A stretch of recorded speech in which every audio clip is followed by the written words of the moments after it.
Last year I was the subject of a false and vexatious complaint about sexual misconduct to the old Queensland Medical Board. The board acted in contravention of Section 50 of their own Act by accepting the complaint even though it was an anonymous complaint.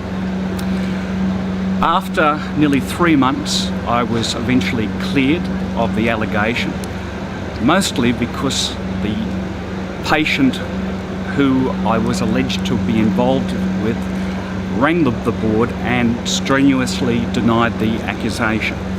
The notification that I'd been cleared by the board was not accompanied by an apology, and to my knowledge no disciplinary action was taken against any member of the Queensland Medical Board, despite the fact that they had clearly broken their own act.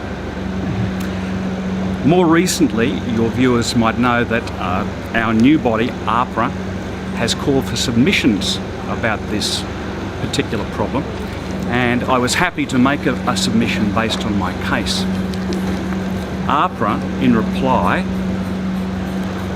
has said, the management of frivolous or vexatious complaints and complaints handling by AHPRA are outside the scope of the draft guidelines. I'd leave it to our viewers to decide whether these really are or should be outside the scope of the draft guidelines. It first started, I just got a letter in the mail. When you get a letter, it's double enclosed. I opened the letter up, I didn't expect anything, and I had 7 days in which to answer this allegation, if you like. From the medical? From the medical board. During that time I was in constant fear that I was going to be rung at any time and told not to show up for work, that my registration had been withdrawn. How did it actually turn out to be? What did you have to do to kind of prove your innocence? Well, that's part of the problem, is that in the letter that they send you, they don't tell you how you can possibly falsify the accusation. In my case, the accusation was made by a third party. I'm sure that I know who that third party is, but the second party, that is the woman that I was accused of having a relationship with as a patient, rang the medical board and strenuously denied the allegation, and luckily the board accepted her denials as being accurate. What I want from AHPRA is some kind of guarantee that this won't happen again, that a doctor with perhaps less resources than I have will face the same sort of allegations with no consequences coming back at the people that make them. I believe that we need to be subject to regulation, that's fine, but I also believe that the people who regulate us should also be subject to regulations and should also play by the rules. Section 50 of the Act, entity making complaint to reveal identity. 1. An entity making a complaint about a registrant must give the registrant's board A, the entity's name and address, and any other information relating to the entity's identity that the board reasonably requires. However, the board may accept a complaint from a complainant who does not comply with subsection 1 if the board reasonably believes it is in the public interest to do so. 3. If the board accepts a complaint under subsection 2, the board must provide the registrant with written notice of its reasons for accepting the complaint. They didn't do that.